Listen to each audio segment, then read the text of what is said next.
Today is 3,465th day of the Russian imperial war against Ukraine. 1.5 years ago, this war became full-scale, but it actually started back then, in the 20th of February 2013, when Russia began the occupation of the Crimean Peninsula. This was in response to the victory of the Revolution of Dignity. Therefore, this war is somehow the war against dignity. This concept of dignity is closely related to the idea of human rights, a certain standard of living which is guaranteed to every human being by the very fact of its existence without any preconditions. This dignity and human rights are universal.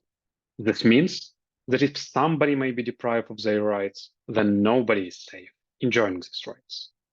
Precisely because of this, people of Ukraine started the Revolution of Dignity in the winter of 2013-2014 in response to the police brutality against the peaceful rally of students and civil society demanding European integration of Ukraine. If somebody may be deprived of physical integrity and the right to assemble peacefully, then nobody is safe. Joining the Revolution of Dignity, Ukrainian people were demanding freedom and democracy, welfare and justice, integrity and equality. These values were unacceptable to Russia, so scared of a free and prosperous Ukraine. But Russian destabilizing and radicalizing interventions against dignity and human rights are far beyond Ukraine. In Belarus, Moldova, Georgia, Central Asia, Europe, America, and Africa. Russia is the force fighting against democracy, freedom, journalism truth, LGBTQ+, and gender equality, green transition, and sustainability all over the world. Over 100 years ago, Ukraine lost its previous war against Russian Empire. But today, with our partners' support, we are fighting to be free. So first of all, thank you very much for supporting Ukraine. But this war is not over yet. The fight and death are happening at this precise moment while I'm speaking to you. Somebody's life was just broken or lost, and again, and again, every single day. So our first need for recovery is a military support. The recovery won't be possible without a just peace and restoration of full sovereignty and territorial integrity of Ukraine. This doesn't mean we are waiting. Recovery starts the very next day something was destroyed. People need to live somewhere. Children need to have a school. Last month, Ukrainian Urban Forum declared 5 key principles for the Ukrainian recovery. First one of them is justice, which means rule of law, inclusiveness, the practical implementation of human rights, and prioritizing the needs of those who need the most.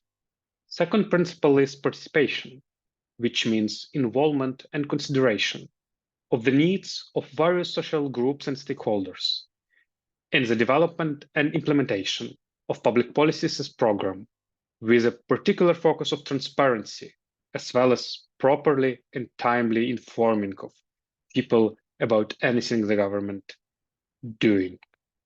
The third principle is sustainability, which means long-term planning and consideration of total life cycles, striving for climate neutrality, care for future generations, preservation and restoration of nature.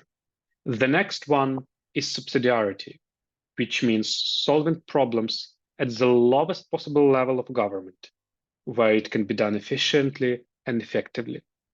And the last one is credibility, which means that all decisions should be based on high quality and reliable data, research results, as well as critical analysis of previous experience and possible consequences of implemented solutions and programs. We are fighting against tyranny and for democracy, so we need democratic recovery. To sustain our democracy, we need social cohesion. We need to avoid deep social inequalities, the feeling inside significant social groups that they are left behind. This relative deprivation may lead to rise of political populism and radicalization. Building back better and building forward also means leaving no one behind.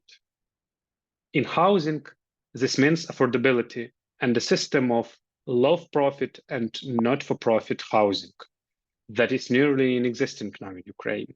So we need social housing. In educational policy, leaving no one behind means fighting learning losses and inequalities in access to good quality education for children from low-income and rural households. We need investments in public schools and universities. In social policy, leaving no one behind means workplace creation and better working conditions for key workers. So we need stronger system of public social support for those in need. For many years, Ukrainians were deprived of dignity and human rights by different incarnations of the Russian Empire, including Soviet Union and the Russian Federation. Today, we are fighting not only against this imperialism, but also fighting for freedom, democracy, dignity, and human rights in Ukraine. Recovery simply means restoring and building a society based on these values. And we cannot do this without implying these values to the recovery process itself.